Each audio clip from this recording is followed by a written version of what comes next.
corporate action bagi dividen. Nah, ini akan saya ulas ya beberapa emiten yang sudah merilis bahwa mereka akan bagi dividen dan apakah menarik dividennya. Nah, akan saya hitung ya dividen yieldnya berapa dan proyeksi pergerakannya setelah bagi dividen. Nah, tonton video ini sampai selesai, check this out.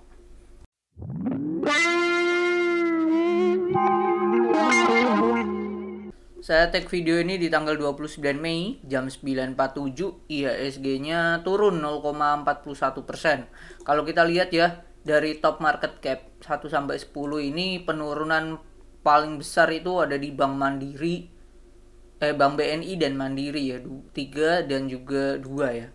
3 dan 2%, dan Telkom, Astra juga turun ya. Meskipun saham-saham kayak Aman ini naik 3%, TPIA juga naik 2%, DSSA, wah ini naik gila 5,2, dan mereka juga di posisi 11 ya top market cap. Bukan tidak mungkin dalam beberapa hari ke depan mungkin kalau DSSA terus naik dia bisa melewati BBNI ya gitu dan masuk top 10 ya.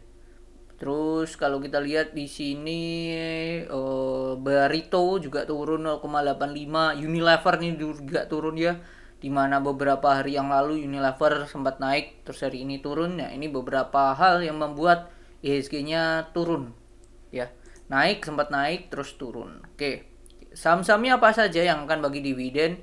Yang pertama itu ada Wismilak, mereka akan bagi dividen 107,1 per lembarnya.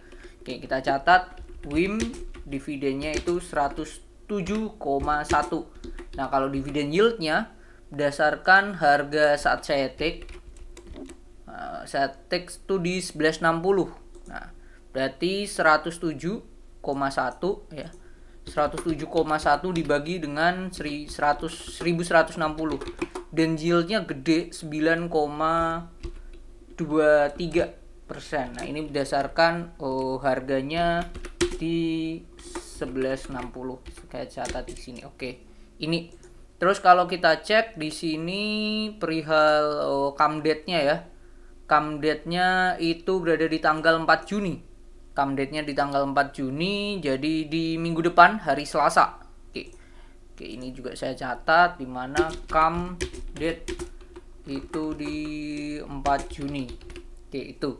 Kalau kita cek Wismilak ini memang sering bagi dividen gede, cuman labanya ini di kuartal 1 sempat turun ya. Turun lah ya 91M dibandingkan tahun lalu 2023 itu 111M. Oke, cuman penurunannya nggak drastis. Kalau kita cek berdasarkan harganya ya Wismilak. Oke, ini Wismilak di sini pergerakannya dan ini mendekat di support 1140. Kalau dan 2 hari kemarin lah ya, kemarin tuh turun, volumenya juga masih normal. Kalau hari ini juga oke. Kalau hari ini di bawah rata-rata ya menarik untuk dilakukan pembelian saat saya take ini. Dan ini nanti langsung malam ini akan tayang videonya. Oke, dengan adanya stimulus dividen ini ya mungkin dia akan nanti setelah bagi dividen ex-date-nya mungkin turun terus habis itu lanjut lagi naik, bisa saja seperti itu. Kalau lihat historikalnya malah setelah bagi dividen sebelum bagi dividen tuh turun ya. Turun terus, baru ini ya yang naik di September 2020. Oke, ini setelah bagi dividen naik lagi gitu. Itu proyeksinya akan ke sana kalau saya melihat ya. Jadi 1140 bisa jadi area support, dan perusahaan kalau secara chart ya teknikal jebol 1200 nih menarik sih menurut saya untuk Wismilak. Oke, itu Wismilak yang ke pertama. Yang kedua ada BBMD. Nah, ini BBMD mungkin dari nama jarang didengar, padahal ini perbankan ya. Bank Mestika bagi dividen 138M atau setara dari turunan laba atau setara 34,27 per lembarnya. Nah, ini kita hitung dividen yield-nya BBMD. Oke, Bank Mestika Dharma. Kalau kita cek di sini corporate profilnya Profil perusahaan ini, perusahaan aslinya sudah IPO sejak 2013, jadi sudah 10 tahun. Tapi memang jarang ya, tidak seperti nama-nama besar perbankan yang lainnya. Ini harganya 2000. Oke, harganya 2000, jadi dividen yieldnya setara dengan, kalau kita hitung, 34,27 dibagi dengan 2000, setara 1,7. Nah, ini kecil, 1,7%. Oke, come date-nya sama di tanggal 4 Juni ya tadi ya. 4 Juni. Oke, kalau kita cek di sini come date dari rincian dividen bla bla bla dibayar menjadi sebagai come date dividen pasar reguler sama 4 Juni. Kalau secara chart BBMD, karena ini perusahaannya dividen yield-nya agak gede, ya kemungkinan kenaikannya tidak ada stimulus yang kuat. Dan ini termasuk saham yang nggak liquid ya, terlihat dari chartnya. Terus kalau kita cek di sini di apa bid and offer-nya, nah ini tanda tidak liquid ya. Habis 1785, lalu 1800, 1850 dan seterusnya. Oke, padahal ini harga 2000 kan biasanya kayak kenaikannya 555 ya. Di atas 2000 baru 10. Oke, itu ya. Nah, ini contoh XL. Nah, ini kan di atas 2000 baru 10 kenaikannya, sedangkan kalau di bawah 2000 kenaikannya 55 kayak Medco dan lain-lain. Nah, BBMD ini habis 1950 atau 1990 ini nggak liquid. Jadi kalau semisal tiba-tiba 2000, tiba-tiba 1650, jangan kaget gitu. Itu untuk BBMD. Yang selanjutnya yang bagi dividen adalah EKAT. Nah, ini industrinya ya. Ini selotip dan lain-lain.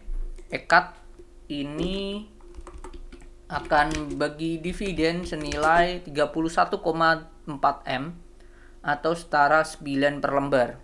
Ya, 9 per lembar. Nah, harga sekarang ini EKAT kalau nggak salah dulu saat saya melihat saham ini masih 1500-an. Cuman itu mereka sebelum stock split ya. Ini pernah stock split 1/5. 228 ya saat saya tek ini ya. Oke, kita tulis 228. Jadi dividen yieldnya senilai 9 bagi 228. 3,9, hampir mirip kayak si siapa? Maha ya. Maha kalau nggak salah kan bagi 10 kemarin ya. 3,994 lah. Tuh. Come date-nya kalau kita hitung di sini, kita lihat di sini come date-nya EKAT itu berada di tanggal 3 Juni, lebih cepat 1 hari dibandingkan BBDM dan juga WIM. EKAT kalau kita cek di sini juga harga secara chart ya seperti ini, cenderung downtrend. Oke, di bawah 220. Nah, ini supportnya di sini. Dan ini kemarin juga doji, jadi bisa menjadi arti bahwa ini sudah selesai ya distribusinya ya. Cuman kalau kita cek di sini, kita lihat dulu apakah dia bisa survive di atas 236. Kalau bisa di atas itu bisa dikatakan dia sudah mulai fase sideways-nya, sudah keluar dari downtrend-nya. Tapi kalau dia nggak bisa jebol ya mungkin dia akan turun lagi. Oke, itu kita lihat seperti apa EKAT. Tapi dengan adanya stimulus dividen ini agak berat untuk naik, juga tidak ada akumulasi di sini, volumenya juga masih belum. Jadi saya melihat mungkin mentok sideways terus lanjut turun lagi. Itu sih EKAT. Proyeksi saya akan ke sana. Lalu selanjutnya ada Cepin. Nah, ini Cepin. Caron Pokpen. Mereka akan bagi dividen senilai ini dengan dividen per saham ditetapkan adalah 30 per lembarnya. Sedangkan harga sekarang, nah kalau kita cek Cepin Caron Pokpen itu 5.200 ya. Nah, ini 30 berapa tadi 5.200 atau dividen yieldnya ini harusnya kecil juga, 30 dibagi 5.200. Nah, ini bahkan 0, ya 0,58%. Dan ini come date-nya di 31 Mei. Come date-nya di 31 Mei atau hari Jumat kalau nggak salah ya, hari Jumat besok. Kamdetnya, dan ini kecil ya, secara dividen kecil, jadi tidak akan ada bantingan di X date-nya. Tapi secara chart, nah ini menarik kalau dia bisa jebol di sini 5375, ini menarik. Oke, proyeksinya masih akan sama, ini saya perlebar, nah bisa ke sekian gitu. Itu Cepin. Selanjutnya yang terakhir itu adalah KDSI, Kedawung Setia. Nah ini produk-produk mereka ini bagi dividen.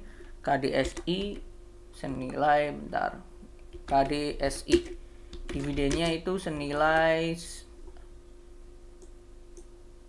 bentar, mewakili 99 per lembar ya. Mereka akan bagi dividen 40,095 M atau 99 per lembar. Nah, harga sekarang KDSI itu berada di harga, bentar, kita cek KDSI 1700. Wow, 1700. Nah, ini lumayan gede sih. Mungkin di angka 4 kali ya. 19 bagi 1700. Oh, 5,8%. 5,82. Ini termasuk gede, di atas rata-rata perusahaan bagi dividen. Secara yield, Kamdetnya di tanggal, kalau kita cek, oke, Kamdet dari KDSI itu berada di tanggal 3 Juni.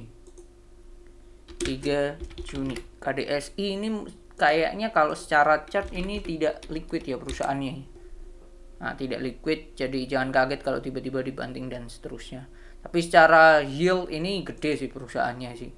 Oh, bagi dividennya gede. Kalau kita lihat laba kuartal 1 juga terus mengalami kenaikan. Menurut saya bagus ini. Percaya bagus KDSI. Terus mereka ini bagi dividen setara dengan berapa nih? RP juga menyetujui sebagai dana cadangan dan sisanya belum tetap penggunaannya. Oke, ini bagi dividen 40M ya. 40M atau setara 99. 99 itu kalau kita lihat EPS tahun lalu itu 196. 99 bagi 196,21. 50%-nya sendiri bagi dividen. Bagus sih menurut saya ini perusahaan. Nah, ini menarik, nantinya akan saya bedah di kuartal satunya seperti apa, kenapa kok bisa naik ke 66 per lembar. Ini menarik KDSI untuk dibedah lebih dalam. Jadi itu saham-saham yang akan bagi dividen, yaitu ada WIM, ada BBDM, lalu ketiga ada EKAT, lalu ada Cepin, lalu ada KDSI. Itu sih, itu yang mereka akan bagi dividen. Kalau dilihat dari yieldnya, yang paling gede itu Wismilak ya. Lalu yang kedua itu ada KDSI. Itu sih. Dan tiga EKAT oke lah. Yang selanjutnya BBDM dan Cepin ini secara dividen yield kecil, tapi secara chart menurut saya Cepin oke. Kalau EKAT ini secara chart nggak oke, KDSI juga nggak oke. Wismilak juga kalau kita lihat tadi juga sekilas, bentar kita recall lagi. Wismilak di sini juga lagi downtrend. Oke. Jadi itu kalau secara chart hanya Cepin ya menurut saya masih menarik, tapi secara yield dividennya nggak oke. Oke. Jadi itu yang bisa saya share 5 perusahaan yang akan bagi dividen: WIM, BBDM, EKAT, Cepin dan KDSI. Semoga bermanfaat dan see you on the next video. Bye bye.